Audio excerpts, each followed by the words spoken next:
right, everybody. We're going to be going live for this week's episode of the Safely Extreme cast here on Game Wisdom. This is for the week of January 17th, 2021. It's been yet another crazy week around here. And as always, my co-host will be from Nexus Games. Please welcome Sharky. How you doing? Uh, I'm surviving. Yep, I hear that. I am under the weather today. I am still experiencing,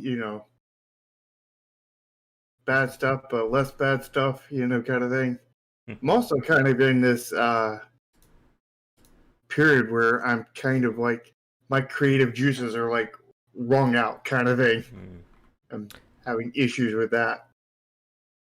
All right, thanks for coming on. Yeah, sorry to hear that. I know it's tough. I've been feeling that for the last few weeks with everything that's been happening, craziness around the world. So I've been having to kind of like kick myself in my own butt to get started. So this week I've officially began writing book number 4. And I'm about 4,000 words in, and who knows how many more to go in it. Yeah, I mean, do you have any like word goals? I'm hoping to hit at least 25,000 for it. Don't know where it's going to land. There's a lot of history more with horror than with some of the other genres, so there's a lot I could go into if I need to stretch things out. Yeah, but there's also a lot less present right now for horror in there. A lot less good present, you mean? Yeah, a lot less present that isn't the same O. Mm-hmm. Speaking of which, I saw more YouTubers find like another like clickbaity looking game that they're like loving in horror, like this FMV one that like you're wandering around a hotel. Yeah, jeez. Oh, The FMV part tells the FMV part, and the YouTubers are picking it up tells me almost everything I need to know about that game. Yeah. For tonight, maybe I'll do a palate cleanse and play Resident Evil 1 Remake again. But, as always, for the City Stream Show, we're going to be discussing a game dev topic, and for this week, we're going to be talking about browser-based games and browser-based game design. Is that market still available? And kind of what are our thoughts on it? So before we get to that, any news this week that stood out to you?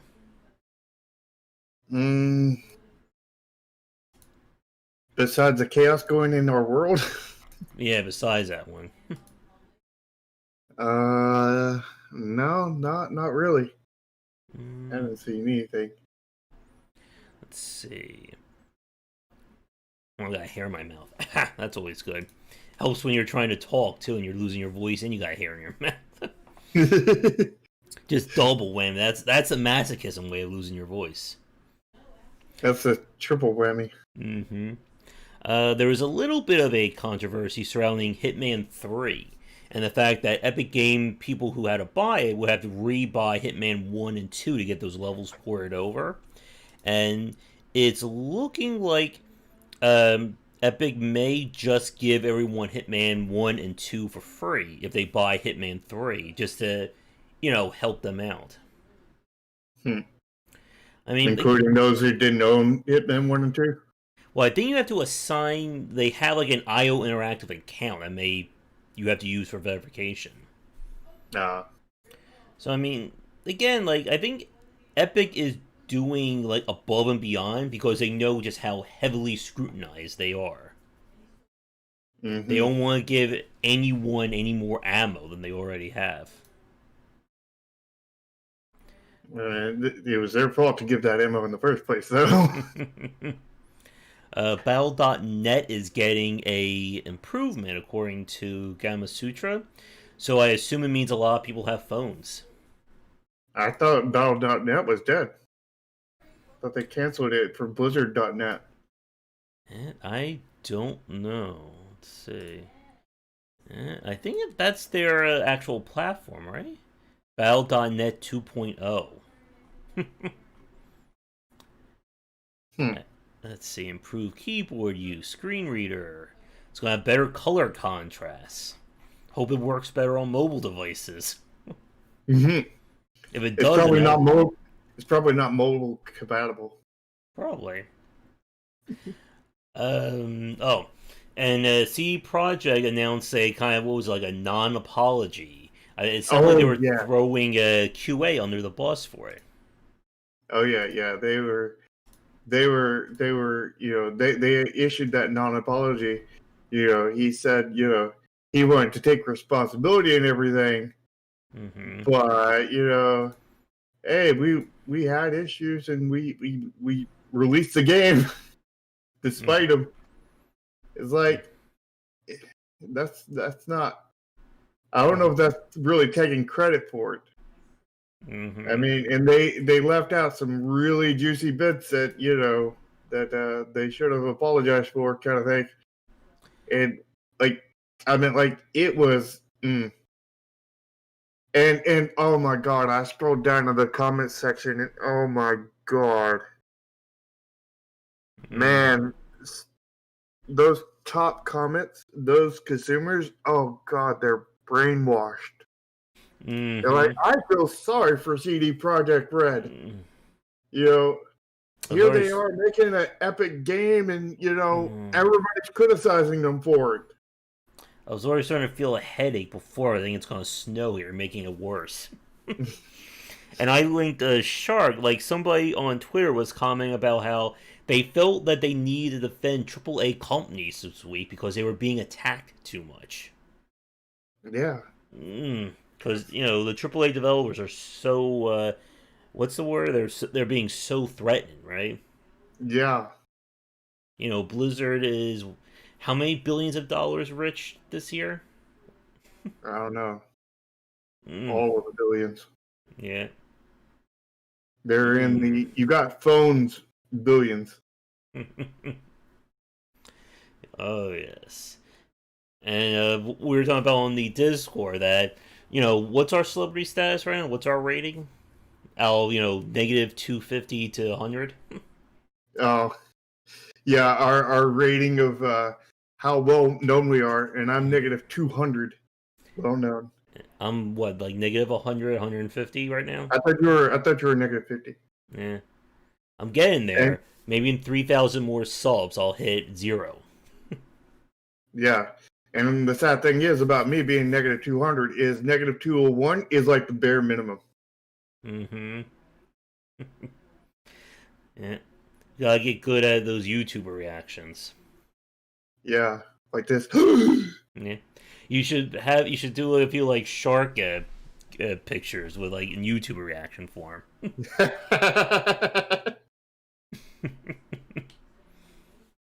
But I do have the face palm one. You need like the surprise shark too.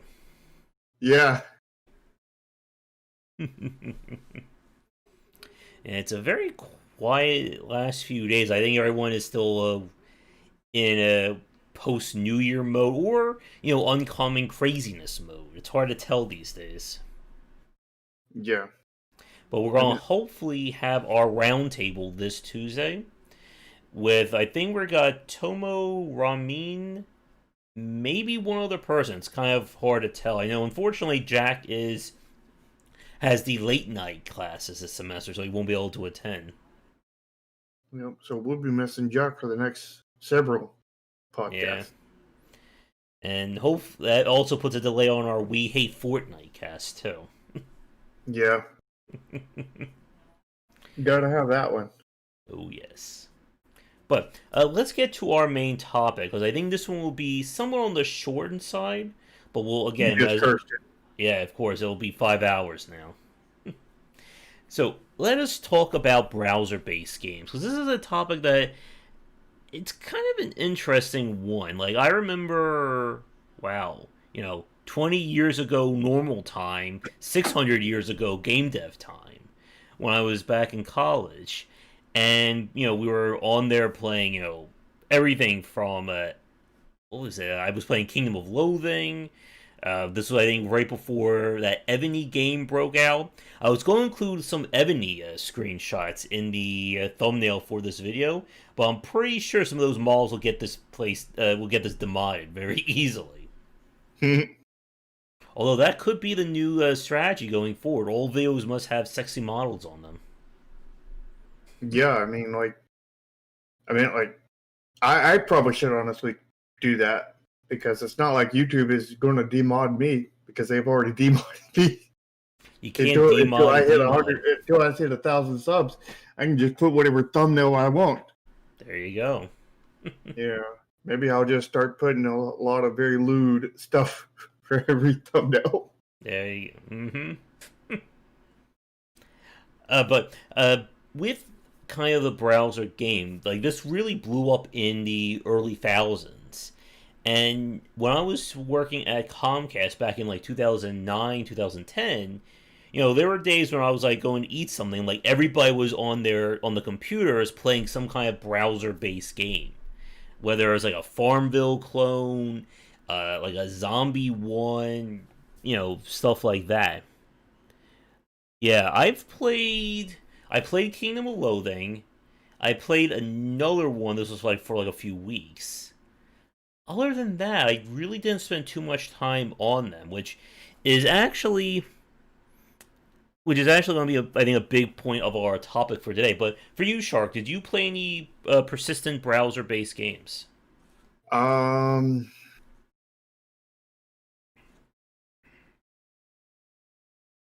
are we counting different servers? Sure. Then probably about 50, 60, 100 of them, somewhere in that range. Quite a few. Because I know with O Game alone, I played like at least 20 different servers on that game. I played, at least 5 or 6 servers on most other games I played, like Knights something. I forget what that one was. Knights Tell? No, I don't think that was it. Knights something. I can't remember it. And I played a bunch of League of Angels, I think it was. A bunch of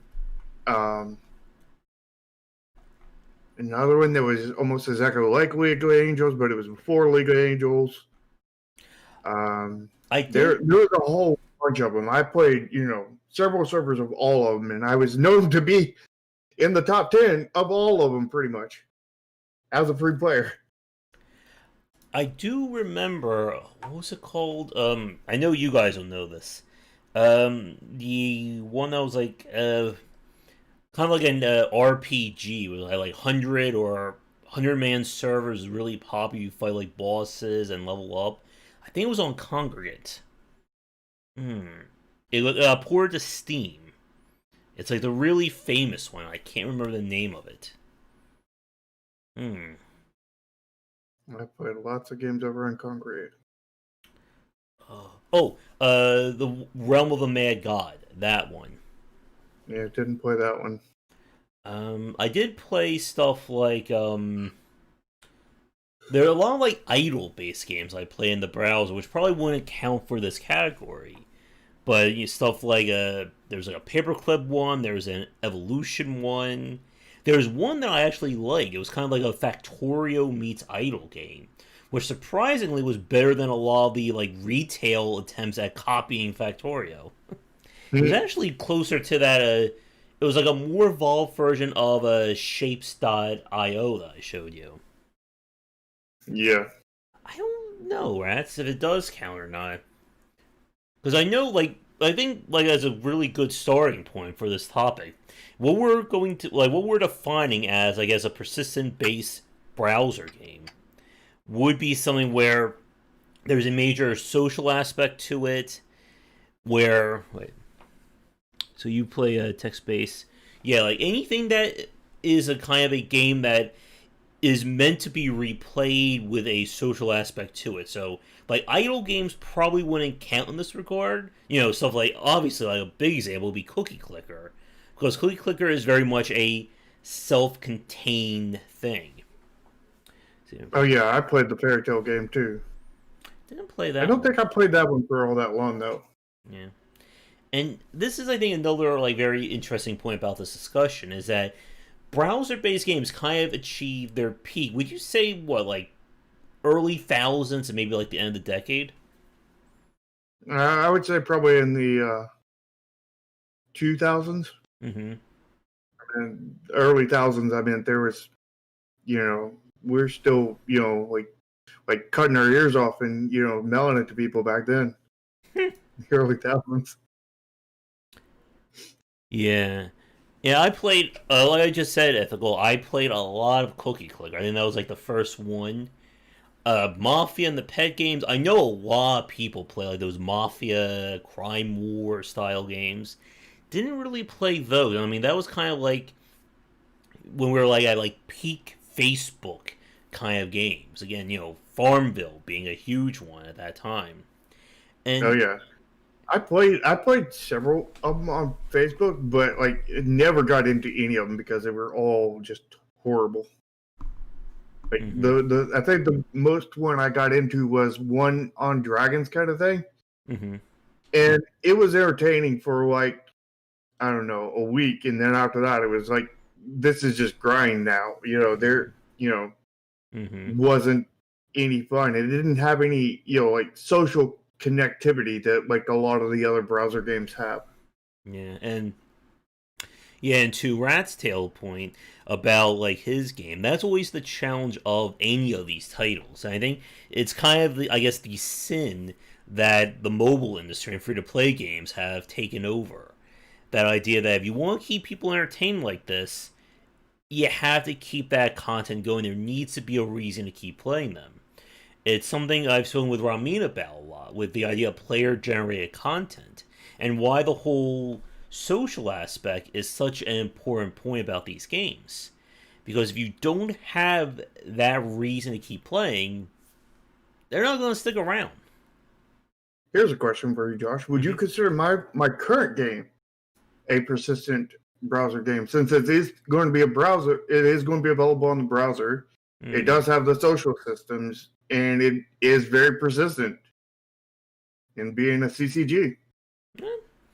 It could fit that category. You're going to have, obviously, people can connect to And each other, they can communicate. alliances, you Mm-hmm. know, tournaments, Yeah.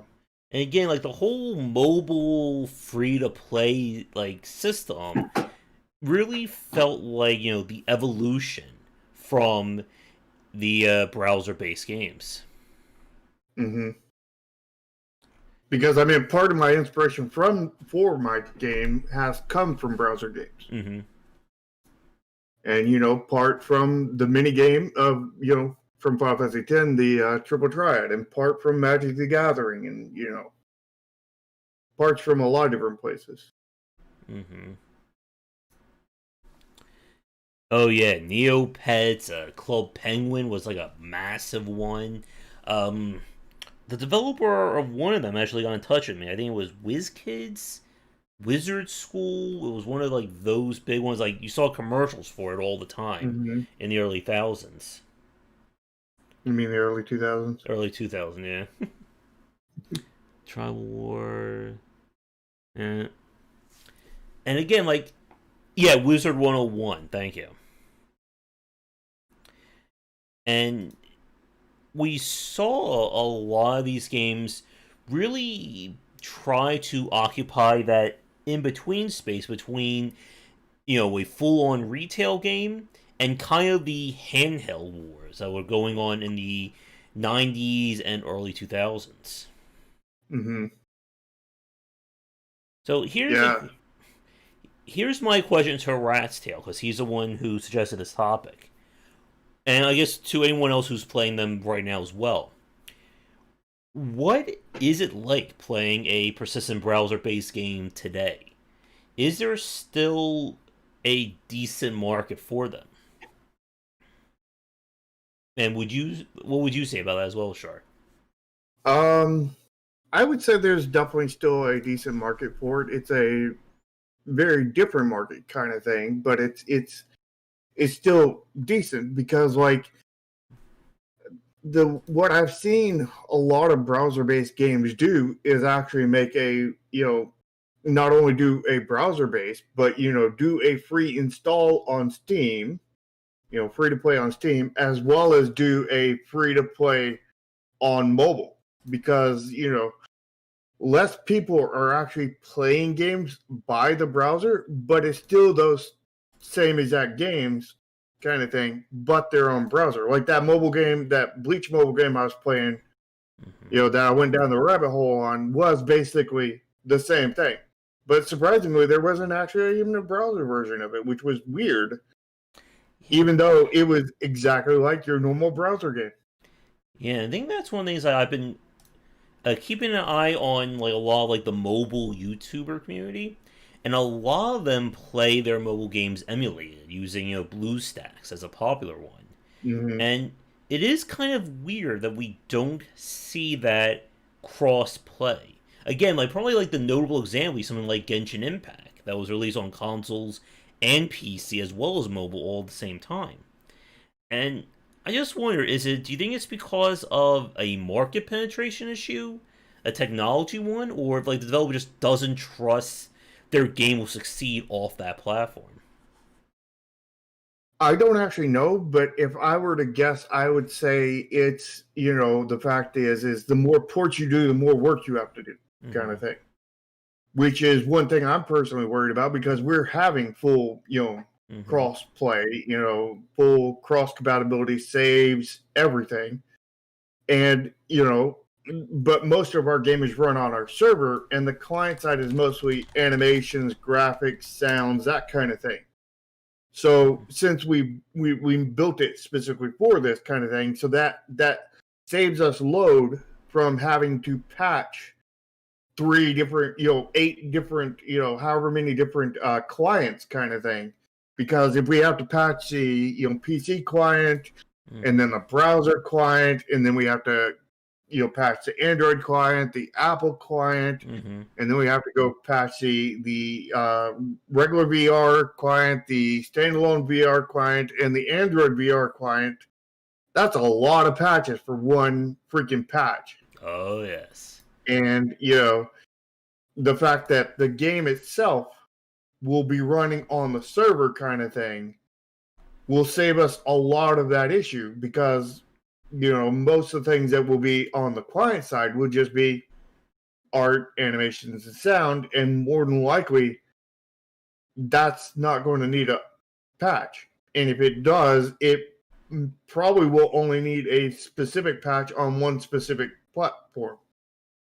Or maybe 2 specific platforms kind of thing, or something like that. Because maybe one thing that affects, one mobile device affects the other mobile device. Like, for example, they're, glitching out their placement kind of thing because they have a different UI layout kind of thing. And that got carried over between both mobile versions.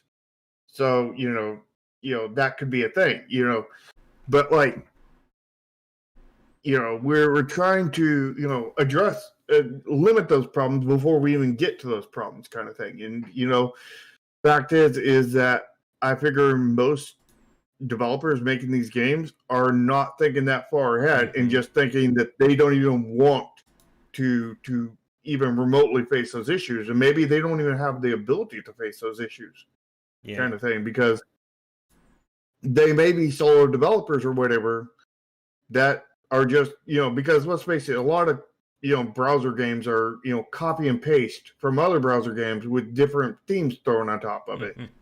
So, I mean, and different, the mechanics, give stats different ways. And,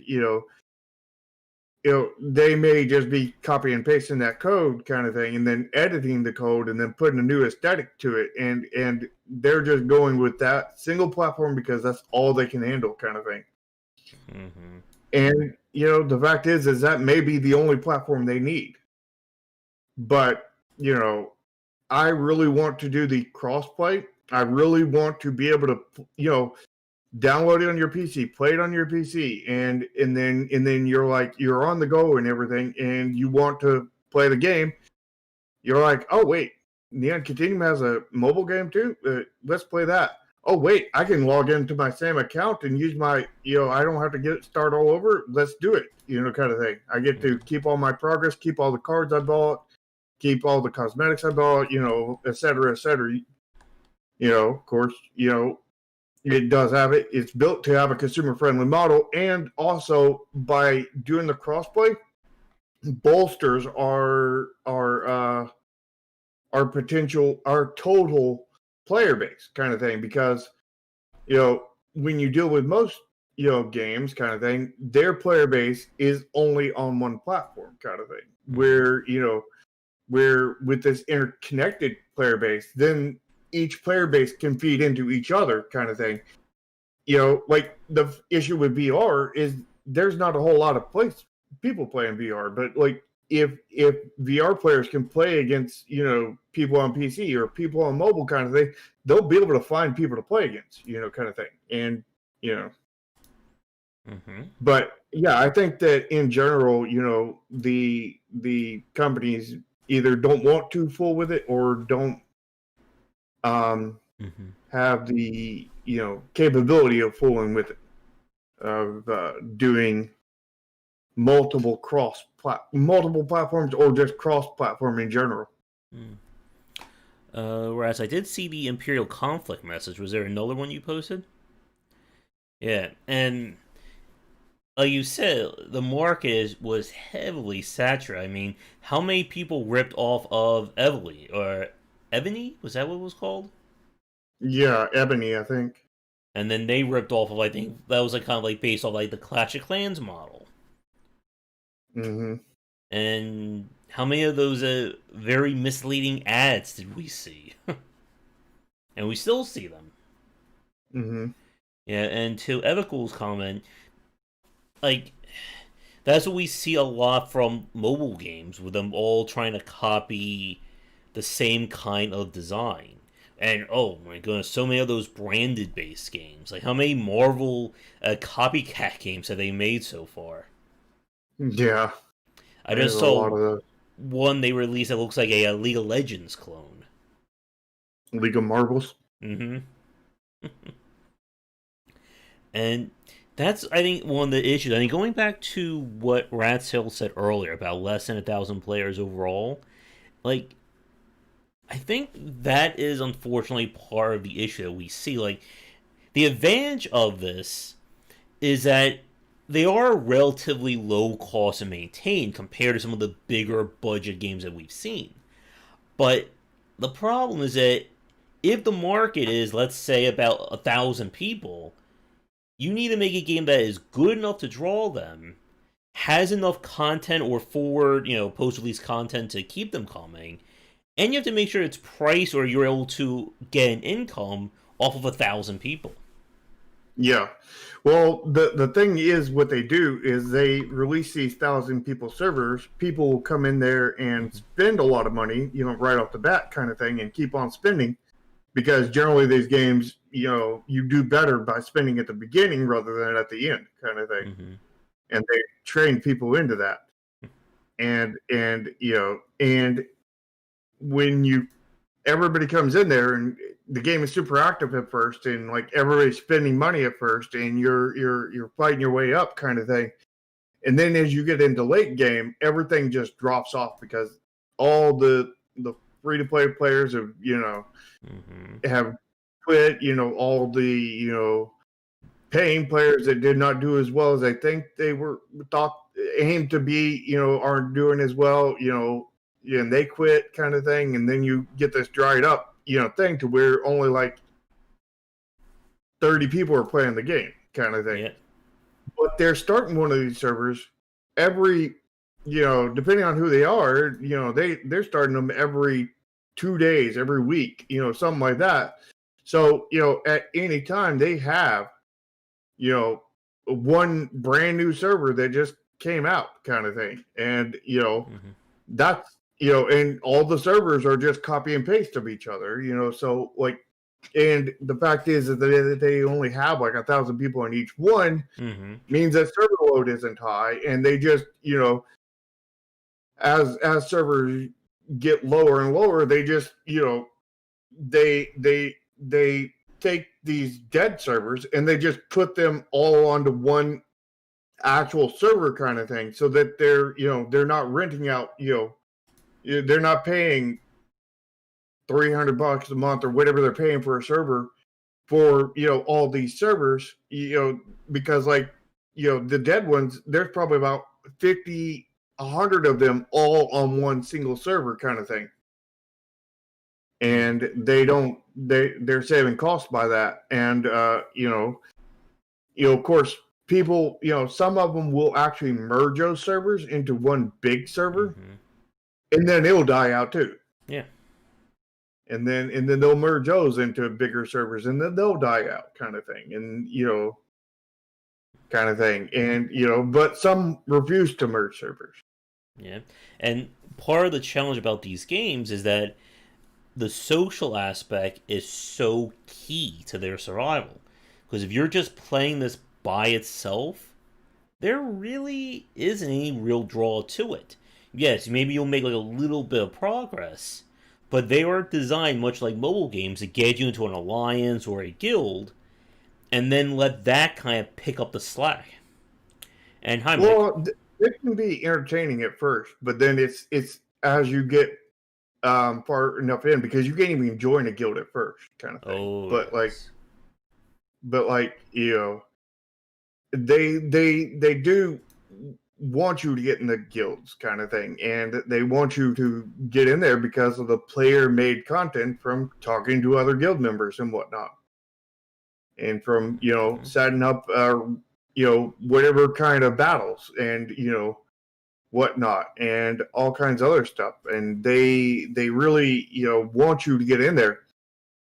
And to be honest, I want you in my alliances and such too, mainly because I have a lot of content planned around that kind of thing.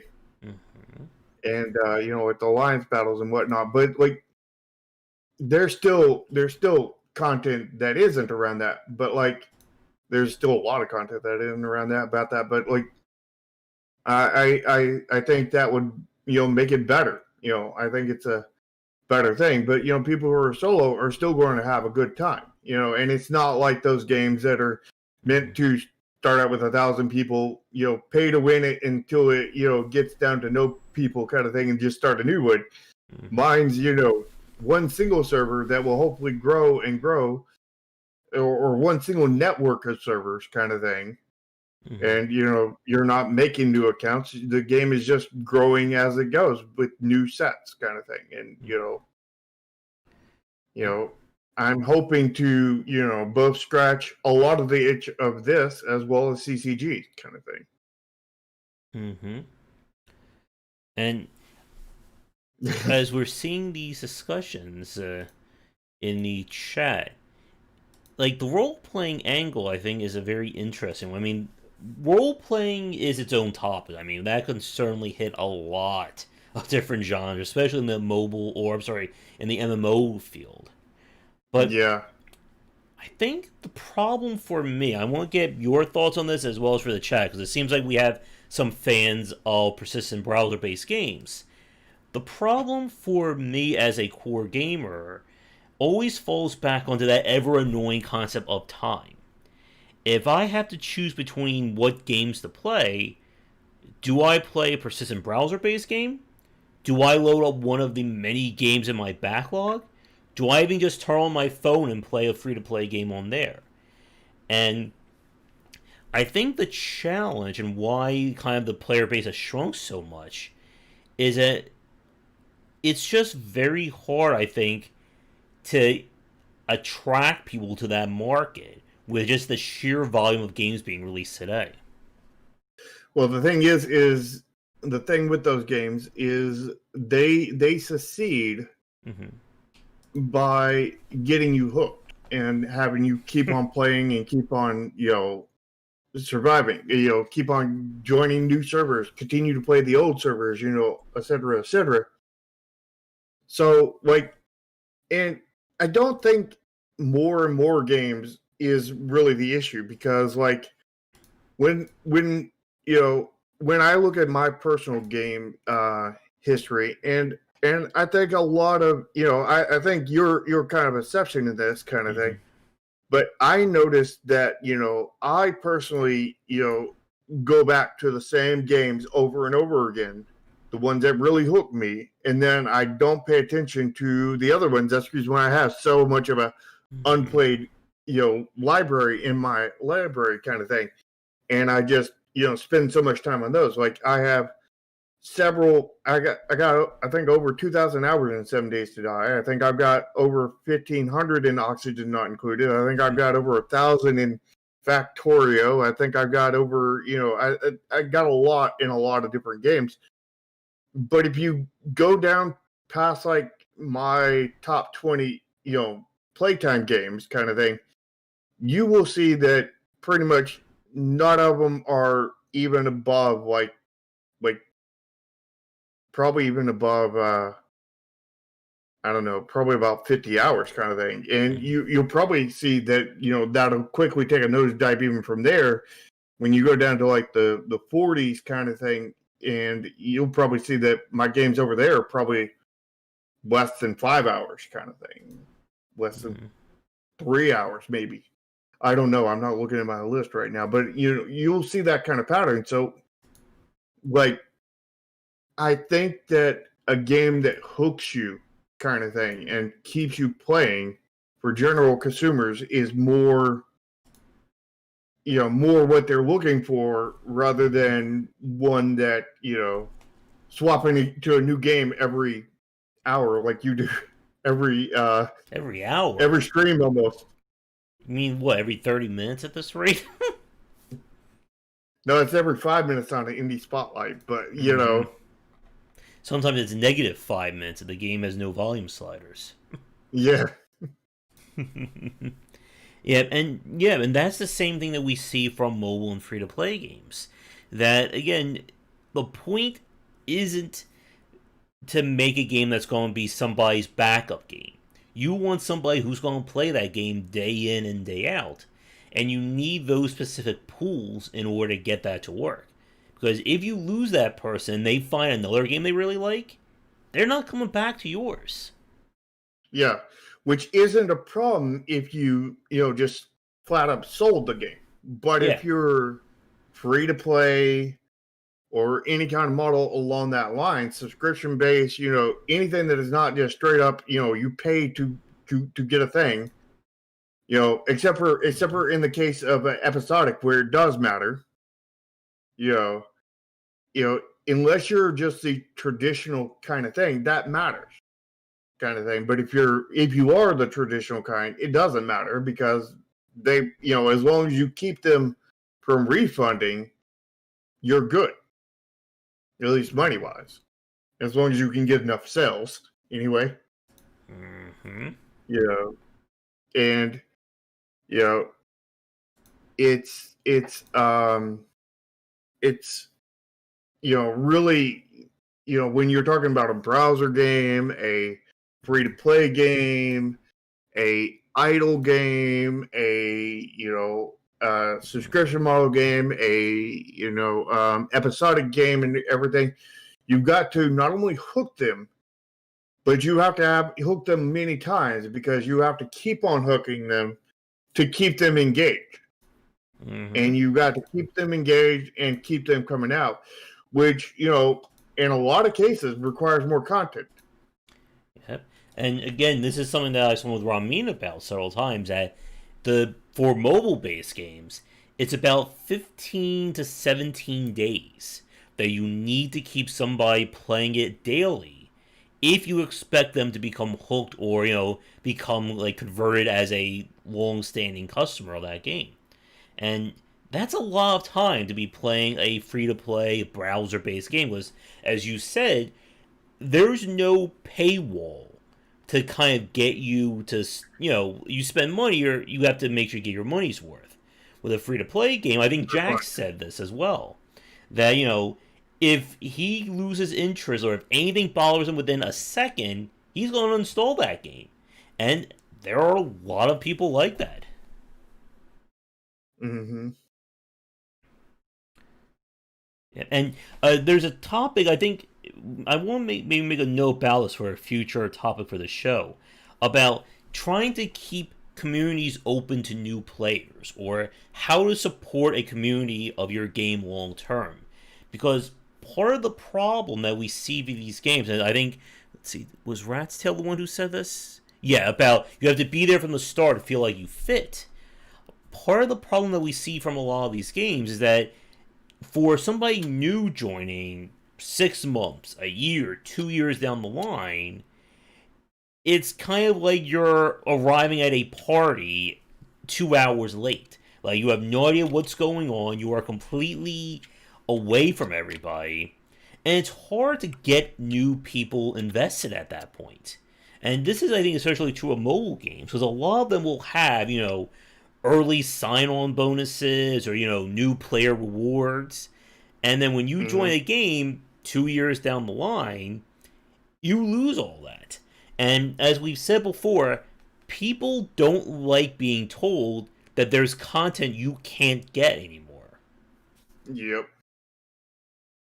And that is the issue kind of thing. And Mm-hmm. part of that's onboarding Mm-hmm. issues as well. Oh, You yes. know, and that's all stuff that I will have to address. So maybe we can cover that into next week's topic.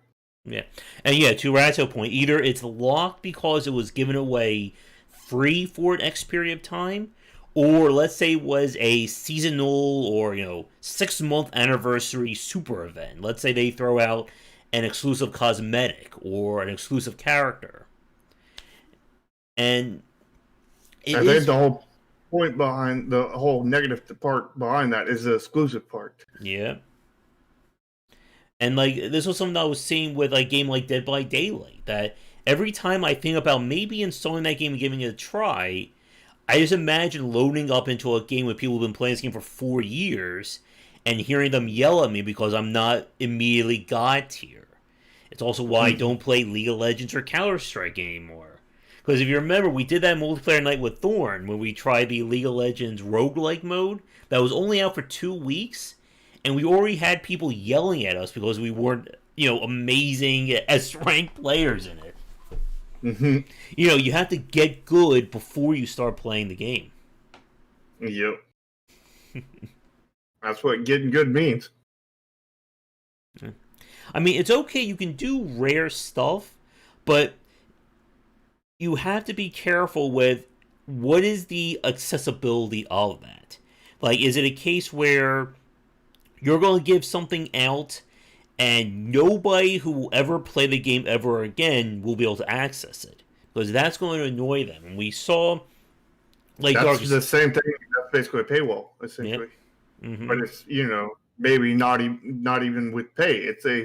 But it's a walled off content, and you don't want to wall off any content because walled off content, maybe a temporary wall, for a very short time might be acceptable kind of thing Yeah. for like a month or two kind of thing, but not like not a like this is walled off for a year kind of thing. None of that, Yeah. unless the only way I take that back. There is a way that walled off content for a year will work. Holiday events, I was just about to say that. but outside of that, not really. But you have to make your old holiday event content available with your next holiday event as well. Yep. Yeah, that's another really important point. If you have exclusive, let's say, Christmas content 2019, and then you have an event in 2020 that has new stuff, you still need to bring back that stuff from 2019 that those people missed. Mm-hmm. You need to have both the 2019 and the 2020 Mm, stuff together. yeah, because you never. What you want to avoid is like a player looking at like the progress page or their character page, and there's one spot that is forever grayed out because they weren't around for that specific 2 week period that you were giving it out. Mm-hmm. And like it bothers me when there's this pre-launch thing. It's Mm, it's it's exclusive to everybody who has played the game before it was out, and if you didn't play the game before it was out, you can't get it. Oh, And yes, and lots of it mobile games do that. mm-hmm. There's some idle games that do that too. Ooh, man, that rubs me the wrong way. It's like, how was I even supposed to know the game even existed back then? It wasn't out yet. Mm-hmm. Oh, yes, like a few of the mobile games I'm following, I have pre-registered for. I'm sure they have had all manner of rewards and goodies that are available for that first week. And again, if you're giving out stuff like that, you need to be really careful, especially if your game is built on balance. I remember when I played that South Park Phone Destroyer game, and anyone who pre-registered or got into the beta got like one of the most overpowered cards for free, and basically they just dominated PvP for the first 2 months because there's no Mm-hmm. counter to that card.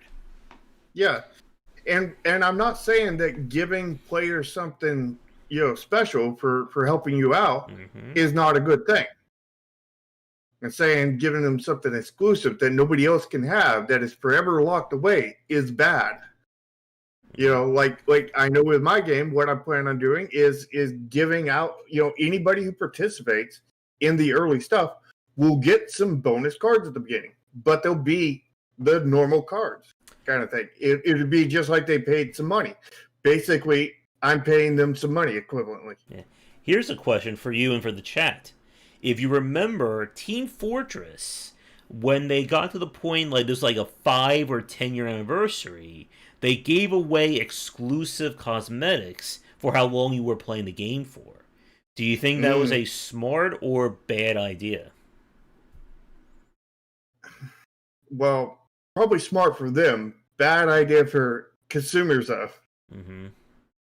because that probably pissed off a lot of people. But they probably kept on playing because Mm-hmm. they got to defend the Triple A's. Oh yes, they're so poor right now. Yeah, they're completely under attack for no reason at all, apparently. Mm-hmm. But bringing this back to browser-based games. So here's, I guess, a kind of a question, and I'm going to throw this to the chat as well. For our Tuesday show this week, we're going to be talking about iterating on game genres or evolving design. Do you think persistent browser-based games have hit a wall in terms of where they can go, or do you think that there is room to grow that design in today's market? Oh, there's definitely room to grow. Mm-hmm. But they have hit a wall of sorts of where they have grown, where they're currently growing, because just like mobile has hit a wall, to where it's going, it's going every game's free to play and every game is clash of clash and whatnot. And, while it is not a, wall that cannot be overcome, it is a wall that currently halts progress, partly because of the consumer base itself. Because that's Mm-hmm. what they've been trained to do. And putting stuff out there that isn't that makes it a lot harder to actually succeed. Mm-hmm.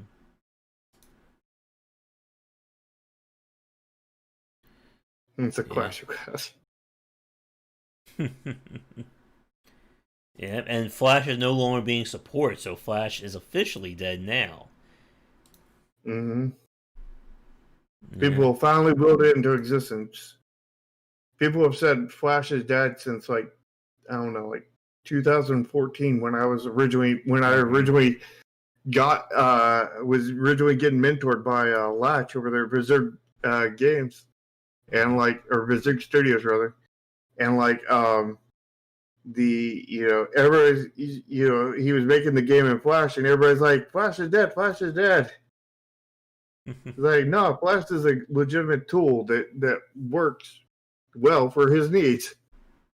Mm-hmm. Of course, after a certain point, he swapped to Unity because it met his needs better.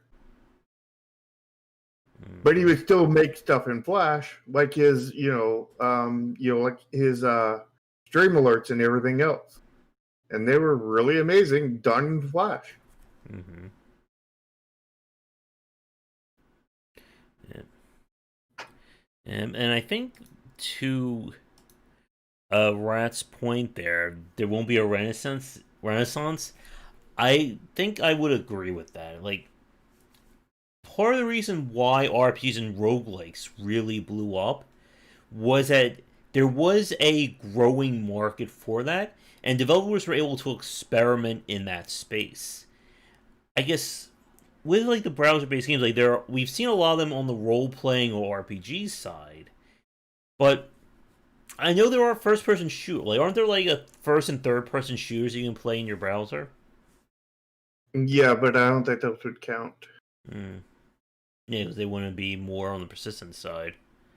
Mm-hmm. Yeah, and it has to be low spec as well, which I think again that will be less and less of a problem as computer hardware is like kind of building up, what's considered a standard. I think something that might pass in the future, not currently right now, is a lot of the .io games. Like, we haven't seen any persistent ones, but that doesn't mean they can't make one. And some of those gameplay loops are very much set up to where they could very easily be made into persistent. Mm-hmm. So I mean, we could see a persistent browser game from an IO game. Heck, it may already be out there and we just don't know about it. Because, as much as I know about games, there are thousands upon thousands upon thousands of games out there I do not know even exist. And, there could be something revolutionary out there that I don't even know about. And that's I know that my current game that is pretty revolutionary in some ways is not known by most people. Pretty much the only people that know about it is the ones that watch these, my show and Josh's show right here going on right now, as well as like the 100-ish people in my Discord and the like 17-ish people the I think it's 30 something people that have subscribed to my YouTube channel. Although I bet 20 of them don't even know about it because they were here from a long ago. And I'm betting that that most people some people in a few Discords know about it, kind of thing. And that's about it. Probably only about 200 people, and 300 people know about the game. And the thing is my game in when it releases here in hopefully less than a year, but probably more than a year, in a year-ish kind of thing, is that game could be the biggest game of the year, and nobody's aware of it right now. I'm sitting here trying to tell everybody about it, and nobody's listening. Well, I'm sure nobody on my YouTube channel or nobody watching knows about the YouTube channel, right? No. Yeah, and I think like part of this challenge again is that there may be something amazing, but if only 1,000 people worldwide are playing it, what's the chance that one of them has a platform that they can, broadcast that to? It's the same issue we see with the independent space. How many amazing indie games have we played that nobody ever talks about? How many, less than stellar indie games that blow up because, somebody with a big enough megaphone shouted it out? Yeah. A lot. Because there's a lot of amazing games out there that nobody gives the time of day to. Like Other Sharks game. Your favorite game to mention. Yeah. That game is a really solid game. Really, really one of the best Metrovanias out there, kind of thing. Mm-hmm. And nobody knows about it. It sold probably 150 copies, 200 copies. There's like 200 people that's played that game. Mm-hmm. And it's one of the best Metrovanias out there. Yeah. Yep. Yeah, but they're still sitting at 29 reviews. Yeah, 29 reviews. So let me do some quick math. 29 times 30. Okay, he probably sold about 870 copies. So there's probably 870 people who have played that game. Actually, no, probably less than that because probably half or more of them probably still have it unplayed in their library. So probably 870 people own it, but only actually 300 people have actually played it. Mm-hmm. And I guess for the chat watching, and specifically when watching this recorded, if there are any very high concept or unique PBBGs that are out there that you'd like us to take a look at, definitely leave us a message about them. Mm-hmm. And also, if anybody has any topics they want to request for future shows, make sure to list that too. Mm-hmm. And of We course, had a hard join time our coming up with the topic today. yeah, and of course, join our respective discords and follow us and do all that liking and smashing. Because this time I'm doing the PR speak. I took it over from Shark. Yeah. Yep. And that, I think, again, it's a very interesting bottleneck that I think has occurred. That browser technology has grown. Again, stuff like Google Chrome, Firefox are definitely worlds better than it was 20 years ago. But Mm-hmm. so much of the market has shifted that it's that similar problem I think the adventure game genre has. That the people who love adventure games are incredibly passionate about it. But getting that market to grow has been almost near impossible for them. Yeah, I think I think part of it is because their aesthetics. Bless you. And the other part is the fact is the gameplay loop hasn't really changed. People have already played those kind of games, and they're done with it, kind of thing. Mm-hmm. You know, it's not a genre that really implies replayability. People have replayed the heck out of first-person shooters, and because it is multiplayer and user-generated content, people continue to play it because it is, user-generated content. I'm personally not into that kind of game, but other games that have just so much content, so many ways to do stuff, like Oxygen Not Included, where you do something differently every single time. No matter what, you solve your problems in a different way, kind of thing. Mm-hmm. Even if you're still using the same techniques. And with Avenger games, I mean, it has less ways to bend than an RPG does, and an RPG has very very little ways to bend, kind of thing. And it has Avenger game has barely actually, depending on which kind of visual novel it is, it either has more or less ways to bend. Because like if you're talking about your static, your static visual novel games, there's no bending because there's no choices, kind of thing. It is just an ebook basically, and that they have the adventure games have a little bit more bend than that. But like if you're talking about one of these visual novels that have all these branching story paths, like a Steins Gate or something, Mm-hmm.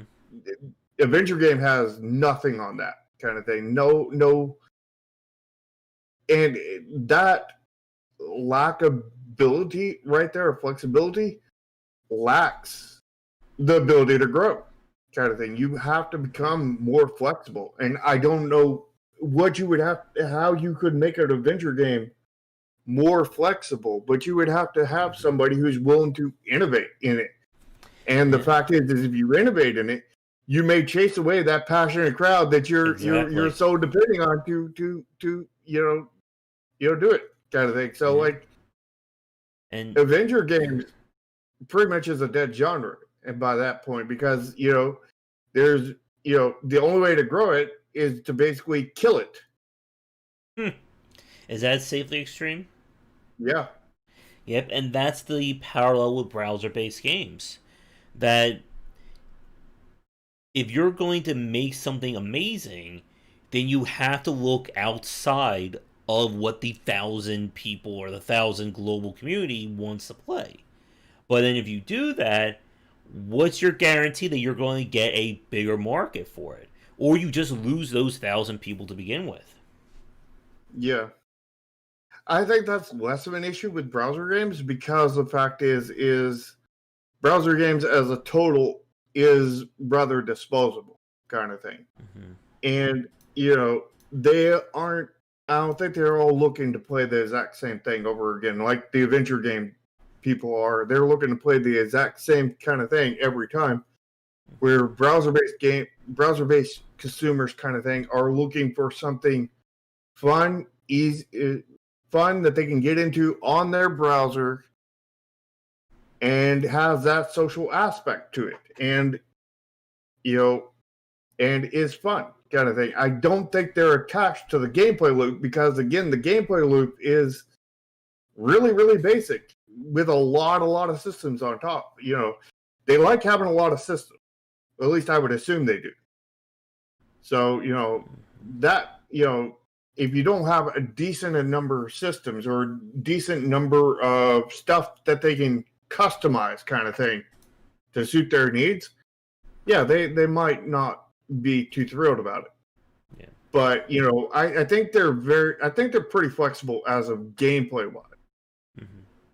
Yeah, and to Ethical's comment, yeah, like stuff like The Longest Journey, Miss, even the whole, Watchet Eye and what we're kind of seeing from like the newer generation adventure games, they have their popular markets. There are people who will talk endlessly about them.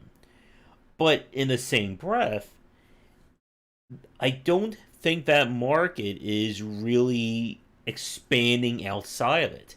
Not in the same way as like roguelikes and RPG based games have done in the last decade. I mean, hell, the fact that Hades got, a Game of the Year nom as an action roguelike is huge for that genre. Yeah, and the rest still thing about customization, I'm referring that as a broad statement kind of thing. And what I'm referring to is like, you have like different avatars that you can pick. You have different, teams that you can recruit onto your team, maybe depending on it. You have different, all these systems have like different ways to min max your stats kind of thing. And there's like tons of those systems. So there's tons of ways to min max your system, stuff, so like, is both customization and personalization kind of all kind of together. Mm-hmm. But they tend to like that kind of thing, or at least it seems to that they like those kinds of things. Mm-hmm. And luckily my game has both of those. Yep. And again, trying to get somebody hooked for both the short and long term is that challenge, because so many of the browser-based games have followed like the same basic steps as we said earlier with starting out trying to get you invested before getting you into kind of guild or alliance-based play. And I guess it's going to be, I think, like we always say with these topics, it's going to be interesting to see where things are going to go in terms of this market. In terms of, I think, PvP's PvPG's kind of completely dying out, I don't think that's going to happen. Mm-mm. But not for a while anyway. Yeah, I think very much again, like the adventure genre, like a lot of the more niche entries, there is a market for them. Whether it's 1,000 people, 500 people, whatever, and that developer who can fit that need can get that entire community. But the problem again is what happens when those people stop playing that genre for whatever reason? Maybe, their computer dies, or maybe they just decide to give up on it. Well, that's the great thing about a browser game. They don't need a computer. They just need a browser. Yeah. their computer dies, they can just use the library. The other person's computer. Mm-hmm. They can't use another person's computer. They can use their phone. You got a phone, don't you? Mm-hmm. You don't have that, you could probably use a Raspberry Pi. There's pretty much unlimited amount of things you could use to access a browser game, which is one of the reasons why they took off back then. Mm-hmm. And also the other thing about it is the I bet you anything that browser games right now are going wild right now because of Corona. Because they're free to play, they're accessible by anybody that doesn't have a gaming PC kind of thing, not your regular gamers, which are the number one people who really need a game to play right now, kind of thing. So I bet you those games are quite exploding right now. Are you saying that I don't have any games to play? No, you've never played a game. No. You never played a roguelike or Or platformer or bars. anything else. Mm-hmm. Never played a soul game. Don't know yet. I'm thinking Resident Evil Remake at the moment. That'll be your first time, right? Mm-hmm. Yeah, I need to find one to really play. Or I could just load up a cookie clicker for 24 hours and just put that on the stream. It'll be my most watched stream. Probably. Mm-hmm. But I know. One of my friends, his dad streams apparently, and his dad streams these mobile idle games kind of thing, and he just sits there on the stream kind of thing, and then walks off and leaves it and comes back like several hours later kind of thing. And I'm like, how in the hell does that go anywhere? You don't even have somebody at the computer talking to them. They're just streaming an idle game without even being there with the microphone muted and everything, and nobody's responding. It's like, what the heck is those people even doing? Like, how can you watch somebody else AFK from an idle game? What am I doing here right now? Why am I even here? I should just keep this background on, go leave, and come back in 12 hours, and I'll be rich and famous. Yeah. But you need to put an idle game up on there. All right. Me and Josh are just going to start streaming idle games on our channels, like 24/7, just, AFK idle. And we'll probably get like a few hundred people watching. Probably. In the first day. Yeah.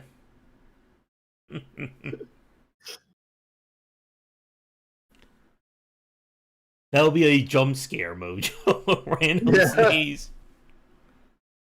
Never know when it's coming.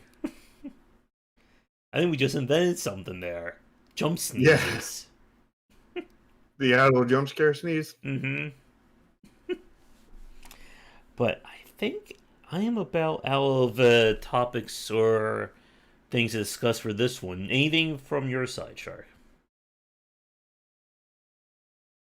I mean, we do have that tangent there that we could go off into for a while, but we'll probably save that for a topic tomorrow, next week, because that's quite a large one. Let's see here. Besides that, I mean, Rats wants me to dissect his brain. Okay. Yeah. I mean, there's another topic in this of being able to talk about the effects of socializing in games, kind of thing. And that's too long to get into right now. I'll write that one down. If I can find the thing. Is there anything that isn't just, big enough to be its own topic is a question. I don't think there is. There's a couple things that are big enough to be their own topic. But I don't think there's anything that we're missing that is in the realm of being able to be covered today. I'm trying to think. Uh, we didn't spend a lot on the monetization side. Like, how Yeah, do you properly monetize these games? Other than, of course, going the obvious pay to win strategy. I know the server transfers have always been, I think, a very popular or, a very lucrative option some developers put into their games. hmm and I mean, most of them do go the pay to win route. Pay for a set of wings or pay for this or that. It's a cosmetic that also gives you big stat boost kind of thing. Mm-hmm. Which really sucks if you really hate the cosmetics, but you really want the stat boost. It also really sucks if you really like the cosmetic, but you hate the stat boost. Mm-hmm. Yeah. You know, I mean that is the way I pretty much see almost all browser games going. Is the pay to win way, Mm-hmm. and I think there's been a few that have gone the cosmetic route, but very very few. Yeah. And I think most of them did that on top of the pay to win stuff. I can't think of any examples where they did not go for that. Either one of those models. Mm-hmm. And that's bad because, there's no variety in there. I mean, technically, mine will not be going for either one of those models. Mine will be going for a consumer friendly model closer to a physical CCG, not like a Hearthstone CCG because that's very anti-consumer, full with loot boxes. But the traditional CCGs that go through the gambling commission kind of thing. Mm-hmm. Yeah. It'll be I interesting. I've had a love hate relationship with browser games. Like I've loved to play them up till a certain point where the game screws me over, to where Mm-hmm. they introduce something that can like when they introduced loot boxes into this one game, and I bought a few of them, kind of thing. Well, it wasn't technically loot boxes, but it was loot boxes, kind of thing. It was where, hey, you can buy this thing and it'll upgrade your thing. And then I bought it, and I upgraded my thing. I was like, that's really cool. I like that. Let me buy another, and I bought another, and I got instead of getting a container, a box of loot, it was a box of air. They're like, well, we're selling the thing, but you're not guaranteed to get the thing. Oh. Yeah, but I got nothing. Well, that's what happens if you don't get the thing. So you pay the money for this loot box basically, and it has two different things in it. It has the item you want, and it has oxygen, air. And you Options have I included. think it's a 30% chance of getting the item you want, and a 60% chance of getting air, nothing. And of course the first one is always guaranteed, kind of thing. So, and of course, I bought I bought the first one, I really liked it, and then I bought like 5 others all together, and I got absolutely nothing in those 5, and I was like, what the Mm-hmm. I was so mad, and I went to them complaining, and they're like, no, it's supposed to be like that. It's Mm-hmm. like, well, give me my money back. I don't want it. They're like, Yeah. we can't give it you back. And then I went to the bank and got my damn money back. Mm-hmm. And I think again, like for me, I didn't really grow up playing too many of them because I was always playing more console and PC games. And I think with that kind of market, again, it falls really much in the line with the adventure game genre. That the people who love them will love them to death. But it is a case that once you've played one, it's rare to find another one that's going to be completely different from all the others because everyone is trying to court the same community. I don't think the community is locked into that kind of game, though. Mm. That's where I think the Avenger games, they are locked into that kind of game. So you can't innovate. I think the problem with browser games is they don't want to they don't want to innovate because they already have a profitable thing going. I know that I designed some browser games in my early time where I actually innovated, and I know everybody that heard about it was absolutely ecstatic and really wanted to play it. Sad thing is I never finished those games, mostly because of programmer issues. Mm-hmm. But I don't think the consumer base is locked into we don't want innovation. Mm-hmm. I think that a lot of the people who are making them in there, are we don't want to do innovation because that takes work, and we don't want to work. We just want to copy and paste this thing, put some new assets in it, swap around a couple things, and call it done, kind of thing, and just put out, copy and paste those, 5,000 times, every once every like 3 days for a new server, kind of thing. Mm-hmm. But we're the Avenger game. If you innovate in that, more than likely you just shot yourself in the foot and killed the entire Avenger game fan base. Mm. Yeah, yeah, and accessibility through the browser itself is something big, because that's people who don't have a gaming PC can play it.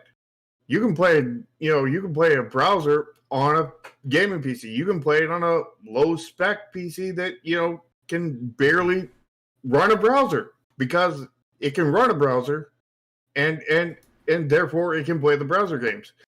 You can play browser games on a phone. You can play browser games on a Raspberry Pi. I mean, there's a whole bunch of other stuff. Be warned, rats, is the YouTube will probably censor your link, though. Yeah. So we probably won't see it. So if you don't see it pop up in the chat, know that YouTube probably got it. Let's see. But that is a very much accessibility thing, just a very different kind of accessibility thing. There you go. There we go. Yeah, man, accessibility. And of course, we said, my game is along the lines of a browser game. It technically will be available in the browser. And it will have a lot of commonalities, but a lot of things that are different, because it'll be a CCG. Mm-hmm. Yeah, and accessibility is, I think, one of the big advantages here. And being able to get all these people, or being able to get access to it anywhere, has been a major point. Again, when I was working at Congress, people were just logging in from whatever computer they were on to play their game during their lunch break. You're not locked to a single device. Yep. Well, it will be running in a browser. Actually, the entire game is running on a server, which, the clients mainly just handle the animations and art and music and whatnot, which can easily be handled through the browser. Because the original version that Josh played in the browser, right? Mm-hmm. What was that, a year and a half ago? Feels longer than that. A year and a half ago was like 20 years in game dev time. Yeah.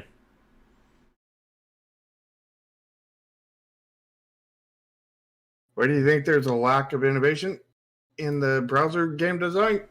Probably because most people who are making browser games have no idea how to make games. And they just found somebody else's browser game design, copied and pasted it, changed up a few, order a few things and post it out there with new artwork. And then once they did that once, they just did that several times. And then they, copy and pasted each one of those into many, many different servers, and they're making quick money. Yeah, like Redstone said, there's no real game designers out there in that category, pretty much. Yeah. And they're just trying to make a quick buck, and that's also probably the reason why they're going to mobile. And also why there's so many problems with mobile games. Mm-hmm. And it's tough because innovation, it takes money to do that. But in order to do that, you need to charge for it. Or you need to earn money in some way, shape, or form. And or you could just do like I do and lose a lot of money and keep on innovating. Yeah. And either I succeed before I'm able to stop making games, or before I'm forced to stop making games, or I don't and I'm forced to stop making games. Mm-hmm. Which might be the next game. Yeah. We'll have to wait and see. I just don't know if ads are really that useful of a revenue model these days. Yeah, ads are pretty much a dead thing at this point, because like the people who run the ad stuff have like their system down to where they pay you basically nothing per click, and you have to get thousands upon thousands upon thousands upon thousands of clicks, probably like 100,000 clicks kind of thing, to make $100. And if you don't make $100, then they're not going to give you a red cent. So basically, they're like, "Yeah, we'll give you this ad thing. You can advertise us for free for exposure, kind of thing." And and if you happen to maybe get to that $100 mark, then we'll pay you. Yep. But they can terminate you for any reason at any time. So you hit $99, they can be like, "Yep, you're terminated," because we've seen too many too many clicks that looked suspicious, kind of thing. And I honestly don't think, unless you have a wildly successful game that is like viral big kind of thing, like Genshin Impact kind of thing, you will never do anything with ads. And the thing is that I think if you put ads in Genshin Impact, I think Genshin Impact wouldn't have been wildly successful. So, I think the whole ads thing is dead. The only reason why I would possibly see ads is as an alternate currency, buried deep down into a system. Like I thought about putting it into mine as a secondary system, like if you want to go earn some currency kind of thing, you can go watch some ads kind of thing. But just as an optional thing. But the fact is I told that to a lot of different people, and a lot of people were very, very against it. They're like, "I don't want to pay money, but I don't even want the option for ads in there." And everybody pretty much said the same thing. Pretty much everybody. Everybody that I talked to said that, and I talked to quite many people about that. So I don't even know if that's a legitimate, strategy with ads kind of thing. Because, they're against other people having the option to it. Yeah. And I'm happy Ratio brought Fallen London, because I think that may be very interesting example. I mean, I've spoken with Chris Gardner and a few of the guys and gals from Fail Better a few times in the past. And yeah, like with Fallen London, that would definitely be a case of, I think, going above and beyond, because so much of their design is really built into the narratives that they write for it. And I know Chris was working on a title that was scrapped, and he was also doing something browser-based, as well as like a browser-based roguelike, which was kind of interesting. So Mm. there's room in the market, but it's such a hard market, I think, to build momentum out of. Well, it's a multiplayer game, and you know how multiplayer games are. With if you don't have enough consumer base Mm-hmm. from the very beginning, then your game's screwed. Mm-hmm. Yeah. And then you have to hold that certain amount of player base for long enough that they actually make money at that point, and then you got to keep on making content. Whether it's I mean, part of it's player generated content, but if you're depending strictly on player generated content, your game is going to die. Kind of thing. It's not a question of if; it's a question of when. And we see that with a lot of browser games because like they have made content for going forward kind of thing. Once you hit level 80, you get this. Once you hit level 90, you get this. Once you get level 100, you get this. But see, most people drop off before you even hit level 60 kind of thing. And, because of the pay to win nature of it. And I wouldn't say microtransactions are the way of the future. I would say it's the way of the current. And it's probably the way of the future too. But I don't think it's going to completely take over kind of thing. But, the issue is with a lot of microtransaction games is they're abusive kind of thing, which is not a problem with the microtransactions themselves because there's nothing wrong with it. Because, I mean, like, it's a payment system and there's nothing wrong with a payment system, because like if you have a problem with a payment system, then what about the problems with one-time purchases? Like I don't know, like a $300 purchase for a AAA game, because by getting the super elite, super gold, shiny version kind of thing, that is just the same game, but whole, kind of thing.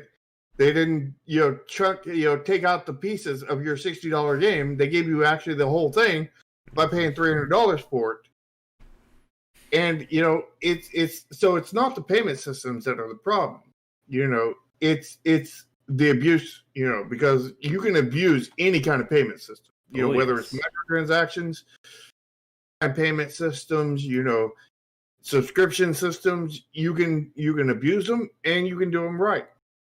We see a lot of like Patreons, for games kind of thing. And they charge like, some of them charge like, $5-10 a month kind of thing. And all you get to do is test their newest alpha kind of thing. And, and at the same time, it's like, I'm paying to be a tester.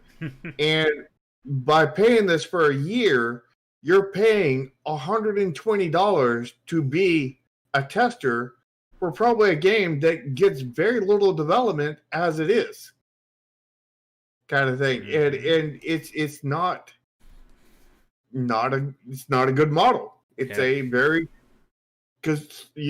abusive model. But a lot of people really get into it and want to support the developer, kind of thing. Yeah, to abuse or not abuse. Yeah. Yeah. I mean, you can abuse any model. You can also, not abuse any model. Like the abuse is not linked to the financial model. So, like, there's nothing wrong with microtransaction.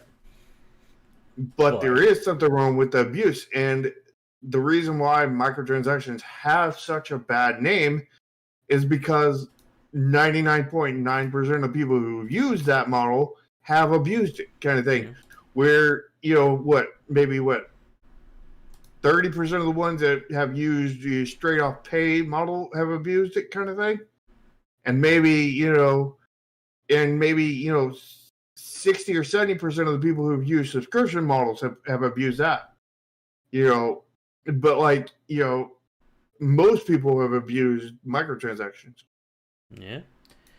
And it's the same thing for people who think that the video game industry is nothing but Call of Duty and Madden. That the popular ones kind of strangle out everything else from discussion. Yeah, and I'm trying to think if there's anything else here. But yeah, like Fallen London would be a good example of probably one of the more elevated takes. Because again, they expanded on that game for so long. Yeah, Battle Pass is a good one, or another monetization model. DLC. Yeah. So I mean, there are Which, options there. And I think I want to comment on what Will said that like with game designs are frequently compromised, and unfortunately that is true. Like when you try to add additional purchases on top of the paywall, you always have to affect the game in some way to make that work, because if you don't need 5,000 extra experience points, why would someone ever spend $10 for it? yeah. And that's where you come into a real game designer, where, real game designers, not these bad people who half-ass things, Mm-hmm. but good game designers design their financial models from the very beginning.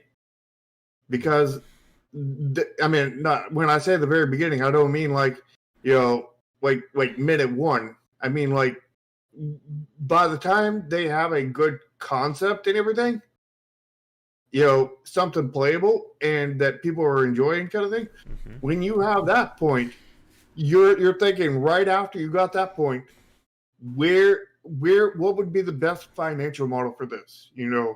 Would this be best as a free to play game? Would this be best as a single purchase? Would this be episodic? Would this be, subscription based?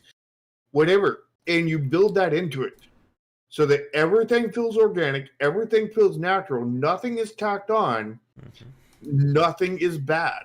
Because when you tack stuff on at the end, that's when that pretty much guarantees that everything's going to be anti-consumer or just really crap. One of Yeah. the two. It's going to be one of the two, if not both, rather than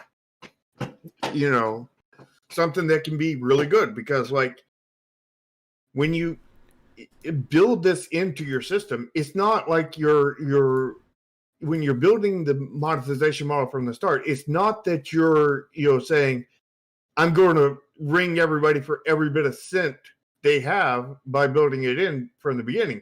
It's how can I integrate this in a way that makes sense, that That isn't won't piss abusive people off. to Yep. people. It's the same thing I spoke with Ramin about with his upcoming game that he's working on. That he has already put together a financial model for it, and it is going to be fully integrated in the game. Mm-hmm.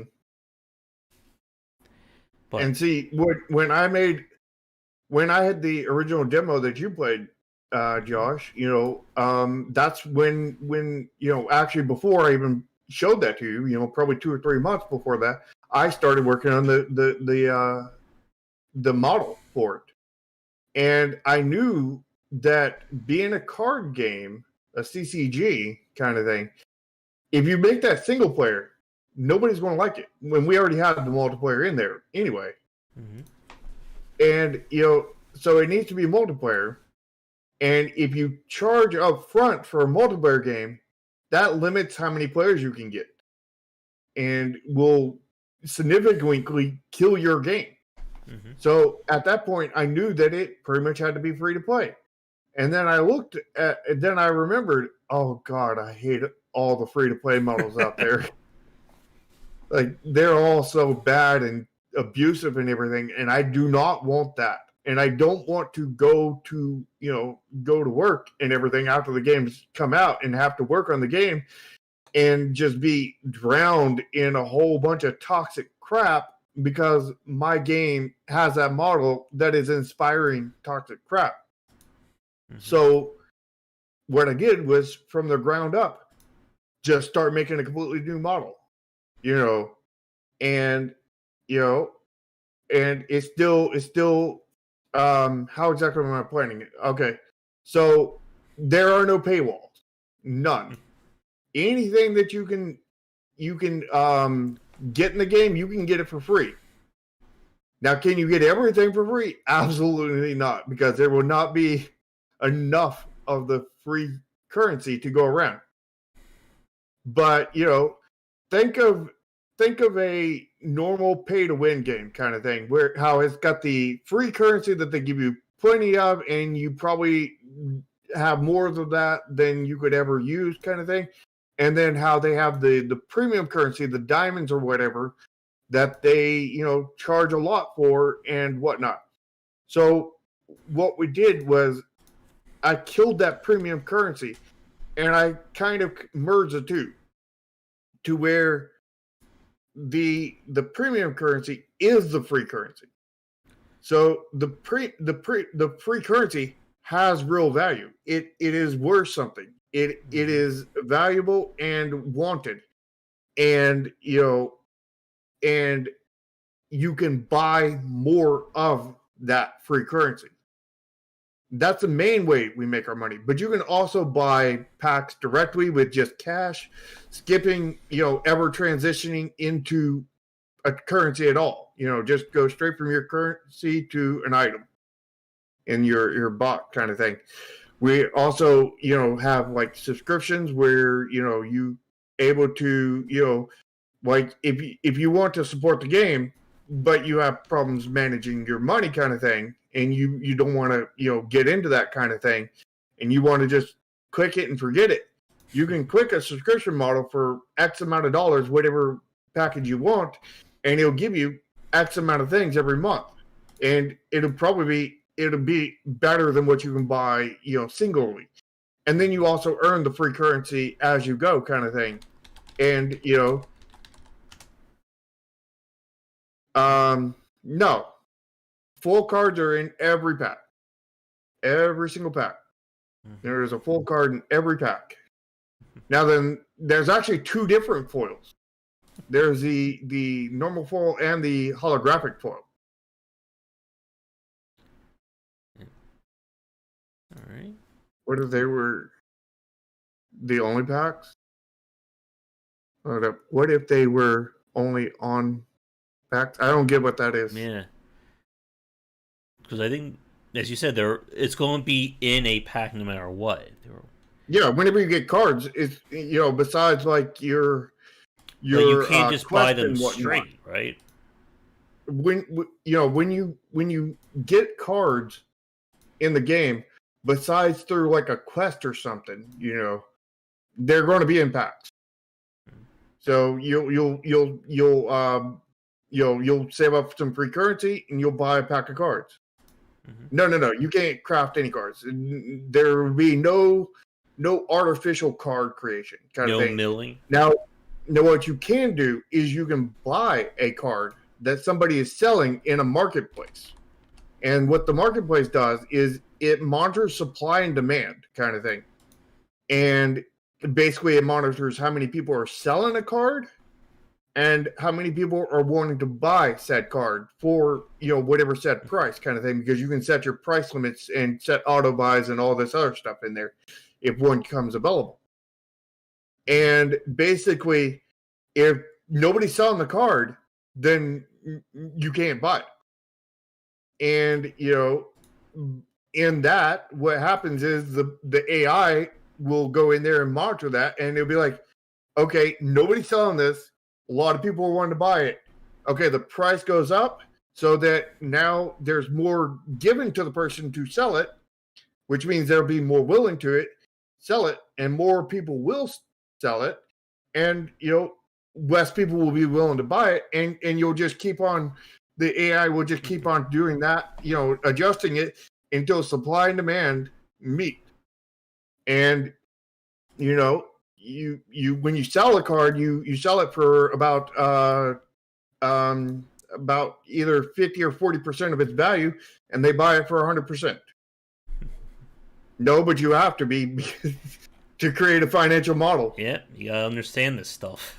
Yeah, you have to be, that's part of, and that's definitely what Ramin is. Ramin is very much an economist, and you have to be to create a financial model, pretty much that is good kind of thing. And the thing is the the AI that's in between the shopkeeper that's monitoring, that's keeping those prices, regulating those prices and whatnot.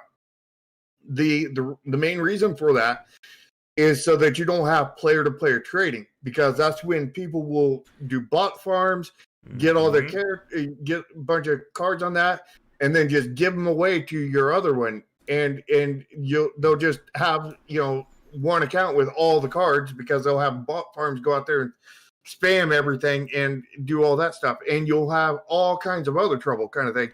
Anytime player to player interaction comes with anything that is not just chatting, and even sometimes within chatting, bad things happen. Yeah. So you want to limit that to a certain point. All right. But we are kind of off top, and I think this will probably be a good spot to wrap things up with for this week. And we will come back to talk about community engagement and community growth for next week's show. Maybe we could have a topic on the economics of making a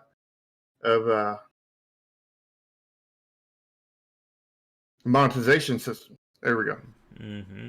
I think we need to get Ramin in for that one, because I think he knows a thing or two about that as well. Yeah. Let's see. And again, there's a lot that goes into making these games successful that we have spent many topics discussing, haven't we? Mm-hmm. But with that, we will wrap things up for now. Yeah, we do have to get you we gotta get you on for that talk too, Rats. Probably sometime next week. We'll have to see about finding a time. But for those of you new who've been tuning in, thank you so much. As always, you'll find links to our respective Discords in the description down below. And you can follow me on Twitter at GWBlazer. And you can follow me on Twitter at Nexus Games INC. And join the Discords, join both of our YouTube channels. Josh does nightly streams, as well as, these streams every, Saturday, and a whole bunch of other developer streams and all kinds of other stuff. While I do, game streams on Tuesdays, do this on Sundays. I do my dev stream where you can watch me make my game, talk about the economic model or anything else about my game, on Fridays. And you can, and then on Thursdays, you can see this on both of our streams. We have the Indie Inquiry, and subscribe to the channels and ring the bell if you actually want to see them live, and join the Discord, because ringing the bell usually isn't enough for YouTube to actually notify you. Oh, yes.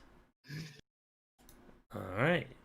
But with that, we will say goodnight for now. So come back for daily discussions on game design here, and on Game Wisdom, where we examine the art and science of games. Until next time, take care.